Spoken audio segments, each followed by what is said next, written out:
முதல்ல எல்லாருக்கும் நன்றி, இவ்வளோ தூரம் எல்லோரும் வந்ததுக்கு. ஸோ சென்னையில் பிரசாந்த் ஹாஸ்பிட்டலில் 3 வருஷம் முன்னாடி நாங்கள் முதல்ல இந்த ரோபோட் வாங்கினோம். மயில் வாக்னன் சார் தான் அதுவும் ஓப்பன் பண்ணி வச்சார். அப்போ அதுதான் ஃபஸ்ட்டு ரோபோட் சென்னையில். அண்ட் அதுக்கப்புறம் இப்போ கிட்டத்தட்ட ஒரு 15 ரோபோட் வந்தாச்சு. எல்லோரும் இப்போ டெக்னாலஜியில் ஆப்ரேட் பண்ண ஆரம்பிச்சிட்டாங்க.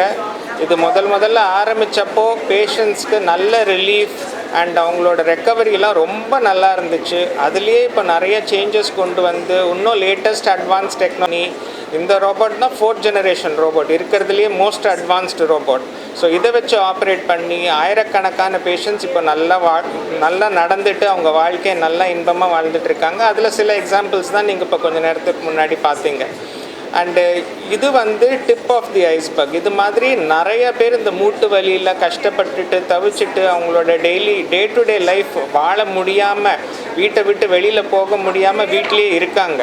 ஸோ அவங்களுக்கெல்லாம் நம்ம சொல்ல வேண்டியது என்னன்னா, இது மாதிரி டெக்னாலஜி வந்திருக்கு, ஆப்ரேஷன் பண்ணுறது ரொம்ப சுலபமாகிடுச்சு, ரெக்கவரி ரொம்ப கம்ஃபர்டபுளாக இருக்குது. இப்போ நீங்கள் ஒரு பேஷண்ட் பார்த்தீங்க, ஆப்ரேஷன் பண்ணி 20 நாள் தான் ஆச்சு, 2 முட்டியும் மாற்றியாச்சு அவருக்கு ரோபோட்டிக் சிகிச்சையில். அவர் எப்படி நடக்கிறாரு, எவ்வளோ கம்ஃபர்டபுளாக இருக்காருன்னு பார்த்தீங்க. அது மாதிரி தான் எல்லாருக்குமே இருக்கும். கம்ஃபர்டபுளாக நடப்பாங்க, வலி ரொம்ப கம்மியாக இருக்கும், பிளட் லாஸ் கம்மி, அவ்வளோ துல்லியமாக இந்த ஆப்ரேஷனை பண்ணலாம். அண்ட் இந்த ஆப்ரேஷனை அவங்க கால் எவ்வளோ தூரம் வளைவு இருக்கோ எக்ஸாக்ட்லி, அதாவது அவங்களுக்கு மூட்டு தேய்மானம் ஆரம்பிக்கிறதுக்கு முன்னாடி அவங்க கால் எப்படி இருந்ததோ ஆப்ரேஷன் பண்ணிவிட்டு அதே மாதிரி அவங்க மூட்டு தேய்மானம் ஆகிறதுக்கு அப்புறமும் அதே மாதிரி அலைன்மெண்ட் கொடுக்கறது தான் பேஷண்ட் ஸ்பெசிஃபிக் அலைன்மெண்ட். அதை இந்த ரோபோட்டிக் ஆப்ரேஷன் வழியாக தான் பண்ண முடியும். அது இல்லாமல் எங்களால் அந்த பேஷண்ட் ஸ்பெசிஃபிக் அலைன்மெண்ட் பண்ணவே முடியாது. ஸோ இந்த ரோபோட் வச்சு பண்ணுறதுனால அவங்க ரெக்கவரி ரொம்ப கம்ஃபர்டபுளாக இருக்குது, ஃபாஸ்ட்டாக இருக்குது. அண்ட் இதனால் பயனடைந்தவங்க ஆயிரக்கணக்கான பேஷண்ட்ஸ் இதே தான் உங்களுக்கு சொல்லுவாங்க. Any questions or questions? ஏம்மா எல்லோரும் பண்ணிக்கலாமேம்மா. இது சில பேர் தான் இல்லை, யார் வேணால் பண்ணிக்கலாம். இது இன்ஃபேக்ட் வயசு ரொம்ப கம்மியாக இருக்கவங்களுக்கு இது ரொம்ப நல்லது. ஏன்னா நான் அலைன்மெண்ட் அவ்வளோ பர்ஃபெக்டாக இருக்கிறதுனால இது குறைஞ்சது 25லேருந்து 30 வருஷம் வரைக்கும் வரும். ஸோ முன்னாடி நாங்கள் கன்வென்ஷனலாக பண்ணிக்கிட்டு இருக்கும்போது அது ஒரு 10-15 வருஷம் தான் வந்துட்டு இருந்தது. இப்போது அதோட லாங்கிவிட்டி ஜாஸ்தி இருக்கிறதுனால வயசு ரொம்ப கம்மியாக இருக்கவங்களுக்கு மூட்டு தேய்மானம் இருந்துச்சுன்னா 40-45 வயசில் இருக்கவங்களுக்கெல்லாம் கூட நான் அந்த ரோபோட்டிக் சிகிச்சை பண்ணிக்கிட்டு இருக்கேன். அண்ட் வயதானவர்களுக்கும் பண்ணுறது பெட்டர். ஏன்னா அவங்களுக்கு பிளட் லாஸ் கம்மியாக இருக்கும், வலி கம்மியாக இருக்கும், ரெக்கவரி ஃபாஸ்டராக இருக்கிறதுனால அவங்களும் இது தாராளமாக பண்ணலாம். சாரி,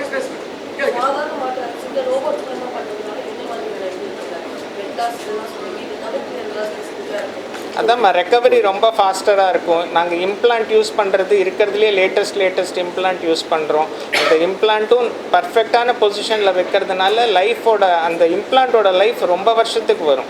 ஸோ அதனால் இதோட ரெக்கவரி ரொம்ப ஃபாஸ்ட்டாக இருக்கும்மா. நான் ஆப்ரேஷன் பண்ணி கன்வென்ஷனலாக, அதாவது இந்த ரோபோட் இல்லாமல் ஆப்ரேஷன் பண்ணி ஒரு பேஷண்ட்டுக்கு ரெக்கவரி ஒரு 3 மாதம் 4 மாதத்தில் எவ்வளோ எதிர்பார்க்குறேனோ அது இப்போ 1 மாதத்துக்குள்ளே வருது.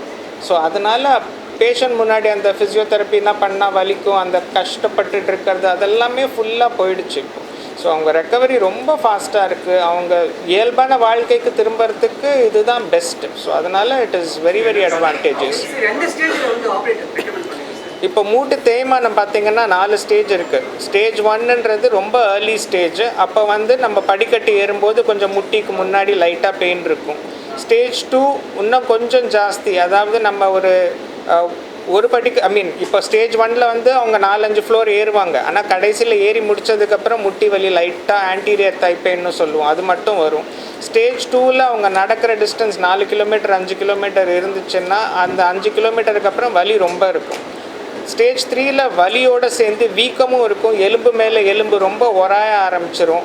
அவங்க கால் பார்த்திங்கன்னா வீங்கி இருக்கும். அண்ட் கொஞ்சம் தூரம் நடந்தாலே அவங்களுக்கு கஷ்டமாக இருக்கும். அவங்களோட நடக்கிற டிஸ்டன்ஸ் பார்த்திங்கன்னா 1/2 கிலோமீட்டர், மேக்ஸிமம் 1 கிலோமீட்டர் தான் ஒரு நாளைக்கு நடக்க முடியும், அதுக்கு மேலே முடியாது. அண்ட் ஸ்டேஜ் 4ல் லெஸ் தென் 500 மீட்டர்ஸ் பாத்ரூம் போயிட்டு வரதே கஷ்டமாக இருக்கும். கால் ஃபுல்லாக வளைஞ்சிருக்கும், எதாவது உள்பக்கம் வளைஞ்சிருக்கும், வேரஸ் டிஃபார்மிட்டின்னு சொல்லுவோம், இல்லை வெளிப்பக்கம் வளைஞ்சிருக்கும், வேல்கஸ் டிஃபார்மிட்டின்னு சொல்லுவோம். அது மாதிரி ஏதாவது ஒரு பக்கம் கால் ரொம்ப வளைஞ்சிருக்கும். அவங்க டே டு டே ஆக்டிவிட்டியே பண்ண முடியாது. அது மட்டும் இல்லாமல் எல்லாம் இன்றைக்கி நடந்துட்டாங்க, ஒரு 1/2 கிலோமீட்டர் நடந்துட்டாங்கன்னா நைட்டு படுக்கும்போது வலி இருக்கும். ஸோ நைட் பெயின்ஸ்ன்னு சொல்லுவோம். அதெல்லாம் வந்துச்சுன்னா ரொம்ப கொடூரமாக இருக்கும். அதனால ஸ்டேஜ் 4ல் இருக்கும்போது தான் நாங்கள் சர்ஜரி அட்வைஸ் பண்ணுவோம். ஸ்டேஜ் 1க்கெல்லாம் நாங்கள் நீ ரீப்ளேஸ்மெண்ட் பண்ண போகிறது கிடையாது, எந்த சர்ஜனும் அட்வைஸும் பண்ண போகிறது இல்லை. அதில் வந்து ஐஸ் பேக்ஸு, சுடு தண்ணி ஊற்றணும், ஹோம் ரெமெடிஸ், அதாவது ஹோம் ரெமெடிஸே பண்ணிக்கலாம், அதை விட வேறு ஒன்றும் தேவை இருக்காது. ஸ்டேஜ் 3 ரொம்ப லேட் ஸ்டேஜ் ஆஃப் ஸ்டேஜ் 3 ஒரு ஸ்டேஜ் 4ல் தான் நாங்கள் நீ ரீப்ளேஸ்மெண்ட் அட்வைஸ் பண்ணுவோம். என்ன வேணால் பண்ணலாம். -3லேருந்து 8 டிகிரிஸ். அவர் பேஷண்ட்டோட கால் எப்படி இருக்கோ ஆப்ரேஷனுக்கு முன்னாடி, அதாவது அவங்க தேய்மானம் ஆரம்பிக்கிறதுக்கு முன்னாடி, நான் தான் சொல்கிறேன் 25-30 டிகிரி வரைக்கும் டிஃபார்மிட்டி இருக்கவங்களுக்கெல்லாம் நான் நேரம் ஆக்குறேன் காலை. ஸோ 4 டிகிரிஸ்ன்றது ஒன்றுமே இல்லை, எங்களுக்கு 4 டிகிரிஸில் வரவே மாட்டாங்க. ஸோ எனக்கு பார்த்தீங்கன்னா மினிமம் பார்த்தீங்கன்னா ஒரு 10லேருந்து 12 டிகிரி வளைவு இருக்கும். அந்த பேஷண்ட்டு தான் ஆப்ரேஷனுக்கே வருவாங்க. அவங்களுக்கு ஒரு 2 டிகிரிஸோ 3 டிகிரிஸோ அவங்க கால் நேச்சுரலாக எப்படி இருக்கோ அந்த வளைவு கொடுத்து நான் நேராக்குவேன். 0 ஆக்க மாட்டேன் எல்லாருக்கும், ஏன்னா எல்லாருக்கும் 0 இருக்காது. 20% தான் 0 இருக்கும். அந்த 20% அவங்களுக்கு 0 தான் வைப்பேன். பட் எல்லாருக்குமே 10லேருந்து 0 போக மாட்டேன். அது முன்னாடி பண்ணிக்கிட்டு இருந்தது, அதுதான் தவறுன்னு சொல்லிட்டு இப்போ நாங்கள் சேஞ்ச் பண்ணி பேஷண்ட் ஸ்பெசிஃபிக் அலைன்மெண்ட் பண்ணிகிட்ருக்குறோம்.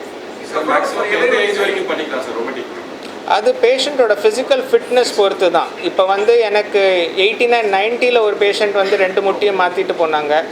95 வயசில் ஒருத்தர் வந்து நான் 120 வயசு வரைக்கும் இருக்க போகிறேன், எனக்கு இப்போ மாற்றுங்கன்னு சொல்லி 95 வயசில் மாற்றிட்டு போயிருக்காங்க. 27 வயசில் ஒரு சின்ன பையன் ரொமட்டாய்டு ஆர்த்ரைட்டிஸ், அவனுக்கு 2 முட்டியும் மாற்றிருக்கேன். ஸோ எனக்கு 27 வயசுலேருந்து 97 வயசு வரைக்கும் நான் எல்லாருக்குமே மூட்டு மாற்று ஆப்ரேஷன் பண்ணியிருக்கேன். யாருக்கு எவ்வளோ தூரம் தேய்மானம் இருக்குது, அவங்க எவ்வளோ கஷ்டப்படுறாங்க, அவங்களுக்கு ஆப்ரேஷன்னால் பெனிஃபிட் ஆகும், அவங்களுக்கு வலி கம்மியாகும், அவங்களால நல்லா நடக்க முடியும்னா கண்டிப்பாக பண்ணுவேன்.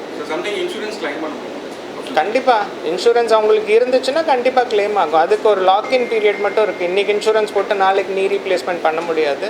ஒரு 2 இயர்ஸோ என்னமோ அது உங்களோட இன்சூரன்ஸ் கம்பெனிஸில் தான் பேசணும். அதுபடி இது பண்ணிவிட்டு கண்டிப்பாக இன்சூரன்ஸ் பண்ணலாம். நிறைய பேர் 80-90% of the patients whom we operate are all having